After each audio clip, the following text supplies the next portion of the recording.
광해군이 즉위한 지 5년째 되던 해 조선을 뒤흔드는 한 사건이 벌어집니다. 5년?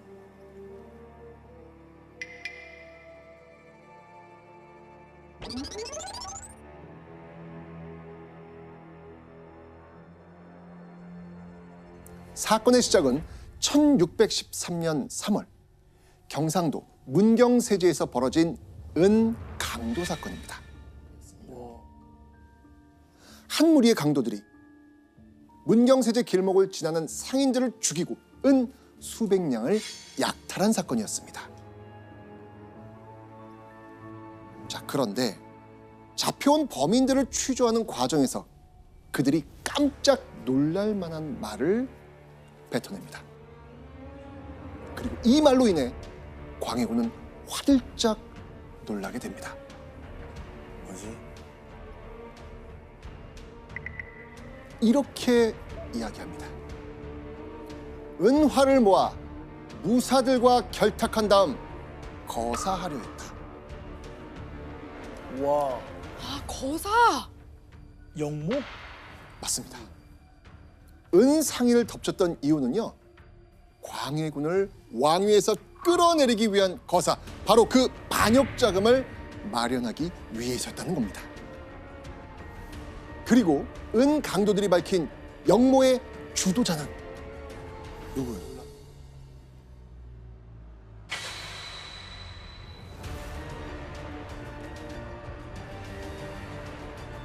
김제남이란 인물이었습니다. 김제남은 바로 영창대군의 외할아버지였습니다. 와! 역시. 이야. 그런 김제남이 광해군을 쫓아내고 왕위에 올리려고 했던 인물은 누구였을까요? 영창대군? 맞습니다. 아. 이 관계가 맞춰졌습니다. 더 연결되죠, 지금? 완전, 네. 완전.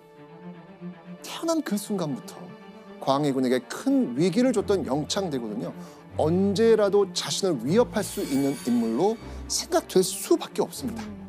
존재만으로도 거슬리는. 그래서 광해군은 다시 불안했던 겁니다.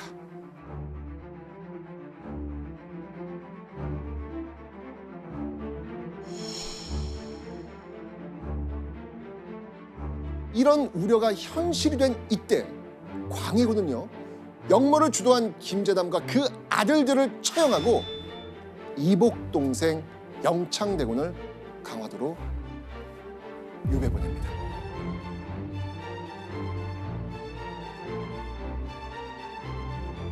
사실은 이 영모가 뭔지도 모를 어린아이에 불과했습니다. 겨우 8살. 8살. 8살. 아, 그리고 다음해 2월 강화도에서 이런 소식이 들려옵니다. 영창대군이 죽을 때의 나이가 9살이었다. 겨우 9살의 나이로 영창대군이 유배지에서 숨을 거뒀다는 겁니다. 9세! 너무 충격이다. 자, 그런데요, 더 충격적인 거는요, 영창대군이 죽은 이유입니다.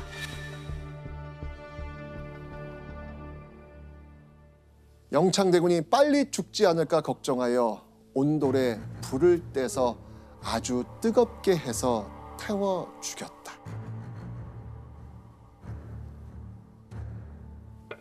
이게 가능해요? 광해군 잠깐만.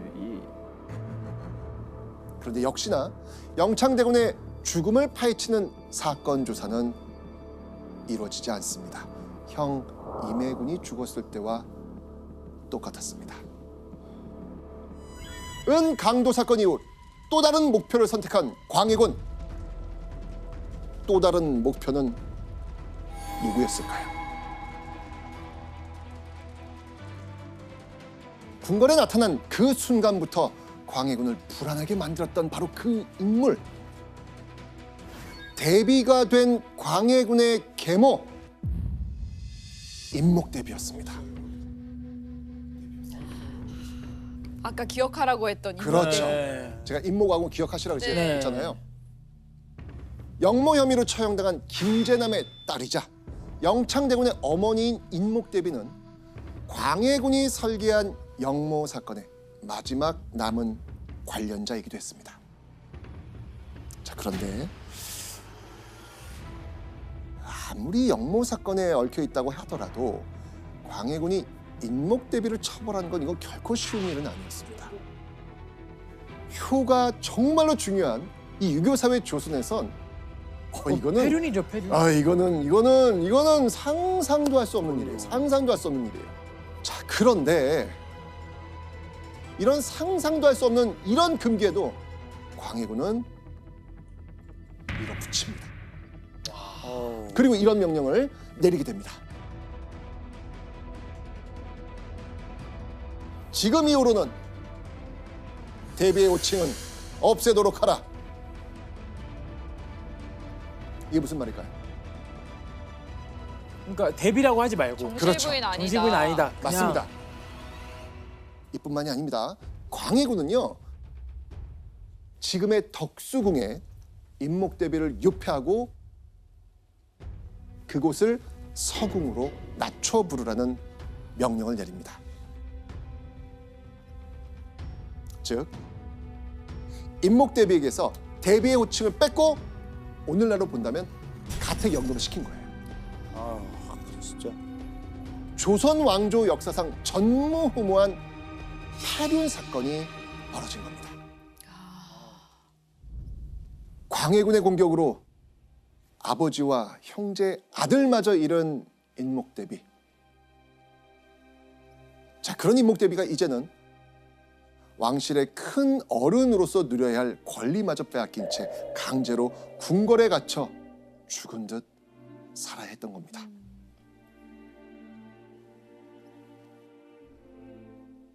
어머니를 유폐하고 동생을 죽이면서 훗날 폐륜을 저지른 폭군으로 기록되는 광해군. 그의 이런 행동을 우리는 이렇게 말합니다. 패모살제, 버릴 패, 어머니 모, 죽일 살, 아우제. 아우, 딱 봐도 뭔가. 진짜 이 설명만 들어도 되게 끔찍하다라는 생각이 드는데 교수님, 조선에서 엄청나게 충격적인 일이었죠? 엄청나게 충격이었죠. 아무리 어머니가 설사 영모에 약간 연루가 되었다 하더라도 그거를 효도로서 덮고 넘어가야 하는데 문제는 이거를 더 들춰내가지고 어머니를 유폐했다는 것이죠. 이것은 말 그대로 폐륜이고 이걸 계기로 해서 그동안 광해군의 그 측근이었던 북인이라고 하는 붕당 내에서도 상당수가 광해군에게 등을 돌리고 돌아섭니다. 그래서 오히려 자기의 왕위를 안정시키겠다고 자기가 믿고 한 행위이지만 결과적으로 왕이지만 고립당하는 이런 역설적인 결과가 나오게 되는 거죠. 그러네. 평생 자신을 불안하게 했던 위협 요소들을 제거하기 위해 정말 폭주하는 기관차처럼 멈출 줄 몰랐던 광해군.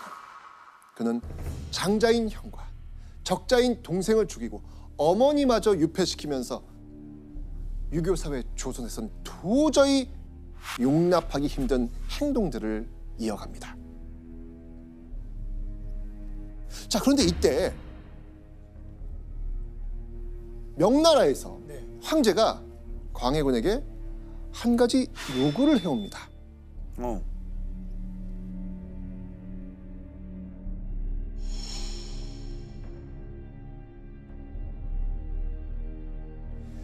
자, 그 요구는 뭐냐면 바로 조선의 군사를 보내달라는 겁니다. 자, 왜 갑자기 이런 요구를 했을까요? 아, 그 후금이 그때 막 명나라를 조금 위협하고 있었을 때. 맞습니다. 자, 그 이후 화면을 한번 확인해 보겠습니다. 자, 이거 보시죠. 자, 만주를 중심으로 흩어져 있었던 이 여진족이 하나로 통일되면서 후금, 이들이 바로 명나라의 도전장을 내밀고 있는 상황이었습니다. 이때 명나라 황제가 광해군에게 바로 이 후금과 싸울 수 있는 군대를 조선에서 파견해 달라고 요구했던 겁니다. 자, 이때 광해군 명나라의 요구에 어떻게 응했을까요? 조선은 전쟁의 후유증에서 아직 벗어나지 못했기 때문에 수만 명의 군대를 동원할 능력이 없습니다. 그리고 이런 말까지 하죠.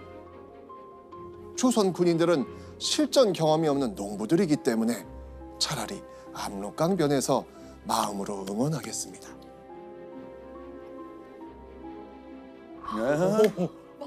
놀리는 건데? 자, 이게 온갖 핑계를 대면서 파병을 거부합니다. 자, 그런데 이때 광해군의 심기를 아주 불편하게 하는 목소리가 올라옵니다. 어떤 목소리가 올라올 것 같아요? 가야 됩니다. 의리는 지키셔야지요. 어. 맞습니다. 이렇게 올라옵니다. 명나라는 조선의 부모국이자 임진왜란 때 은혜를 베푼 은인인데 부모와 은인이 도와달라고 했으면 목숨을 걸고서라도 도와야 합니다.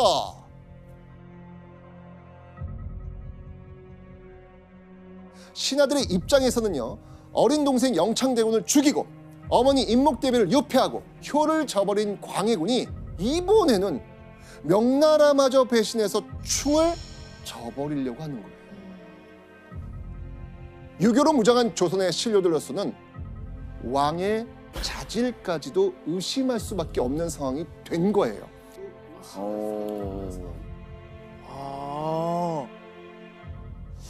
자, 결국 신하들의 독촉과 명나라의 압박을 이겨내지 못한 광해군은요, 이듬해 2월 한 차례 지원군을 보내긴 합니다.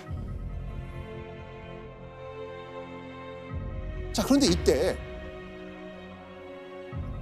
후금에게 패배해서 요동 지역을 명나라가 빼앗깁니다. 다급해진 명나라 황제는요, 그의 대리인 자격을 가진 어사에게 황제의 공식 문서인 칙서를 쥐어주고요, 조선으로 보냅니다. 바로 또 한 번 조선에 지원군을 요구하는 거였습니다. 광해군은 이번에도 그 요구를 들어줄 수밖에 없었을까요? 광해군은요, 이번에는요, 단호하게 거절합니다. 단호하게요? 단호하게 거절합니다. 자, 이거는요, 명나라 황제의 책봉을 받은 조선의 왕이 공식적으로 문무백관이 지켜보는 면전에서 명나라 황제의 명령을 거절한 겁니다.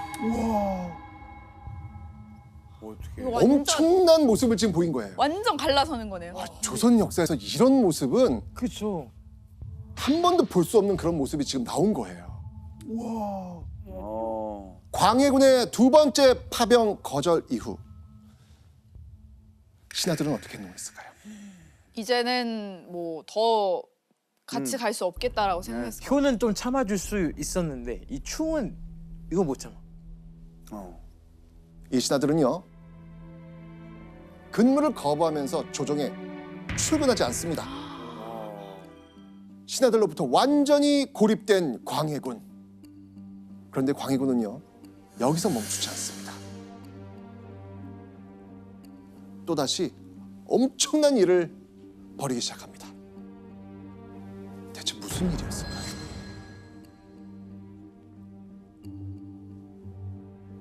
밤낮으로 일삼는 것이라고는 오직 궁궐을 짓는 한 가지 일밖에 없었다. 어이? 궁궐을 짓는다? 네, 지금 이 상황에서? 네. 궁궐을 지어요? 광해군이요, 창덕궁과 이 창경궁을 대신하고 남을 규모의 큰 두 개의 궁궐을 동시에 짓게 한 겁니다. 자, 그런데 이 궁궐 공사의 규모가 어느 정도였을까? 하하, 어마어마했습니다. 3개월간 궁궐 공사에 들어간 철이 무려 10만 근. 이 정도 철이면요, 조선이 만드는 1년치 무기의 10배에 해당합니다. 너무 많아. 근데 그거 다 백성들이 하는 거 아니에요? 그렇죠. 자, 광해군의 이런 국고 낭비는요, 철뿐만이 아니었습니다. 남한산성이나 강화에 있는 그 군량미, 이런 쌀 이런 거 가져다 쓰기도 하고요. 심지어는 군사 요충지에 비축해 놓은 곡식들까지 가져다 썼을 정도입니다. 왜 그런 거죠? 그냥 다 때려 붓고 있는 거예요. 궁궐공사에.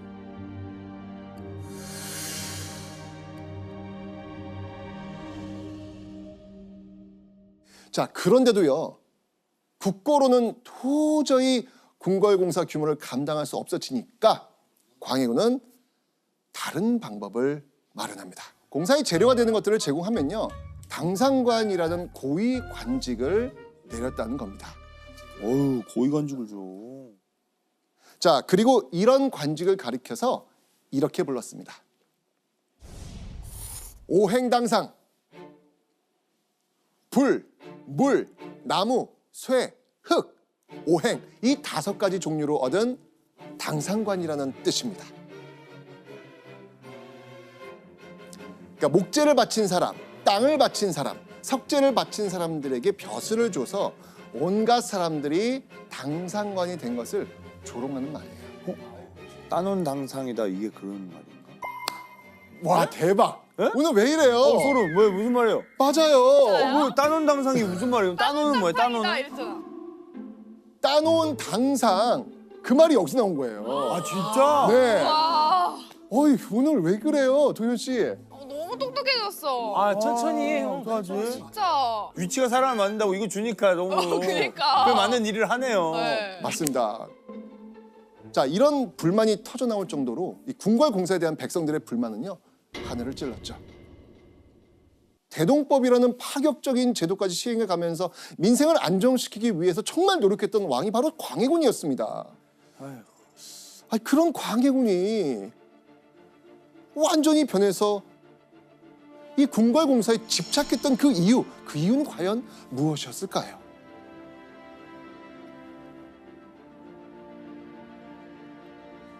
자, 신하들이 광해군에게 올렸던 상소에서요 그 답을 한번 찾아보겠습니다. 사람을 현혹시킬 뿐 무슨 뜻인지 할 수 없습니다. 풍수의 설은 경전에 나타나지 않은 말로 괴상하고 아득하여 본디 믿을 수 없습니다. 아, 광해군을 지금 현혹시키고 있는 게 뭐예요? 바로 풍수질이었습니다. 근데 이때 광해군이 맹신하고 있던 풍수설이 하나 있었어요. 이게 뭐였냐면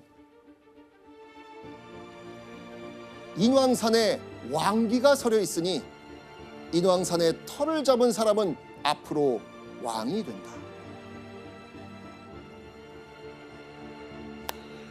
인왕산 터에서 왕이 나면 그 존재는 광해군에게 어떤 존재가 되는 거예요? 위협한 그는 존재가 또 거기에. 그렇죠. 새로운 위협이 지금 나타난다고 또 나타난다. 판단한 거예요. 광해군은 아버지 선조부터 출발해가지고 끊임없이 자기 그 지위에 대한 자리에 대한 이 위협감, 이 위협을 받으면서 극도의 지금 스트레스를 받고 있는데 또 인왕산 쪽에 왕기가 서리고 있다는 얘기 지금 들은 거예요. 다 위협하는 사람이 또 나타났다. 이거. 그렇죠. 자, 이런 상황에서 광해군이 지은 궁궐의 위치 어딘지 아십니까?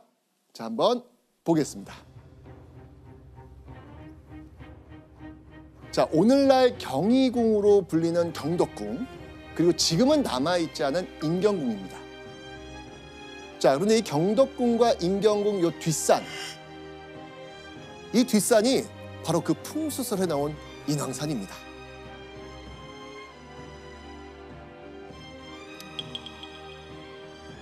당시 수도 한양에 돌고 있던 이 풍수설을 듣게 된 광해군, 어떤 생각했다? 아, 영산으로 가야겠다. 그렇죠. 이제까지 광해군이 늘 그래왔듯이 광해군은 그 위협을 애초에 제거하기 위해서 인왕산 터를 자신이 차지하기로 한 겁니다. 그래서 그 인왕산 자락에 궁궐을 지은 거구나. 아, 맞습니다. 맞습니다.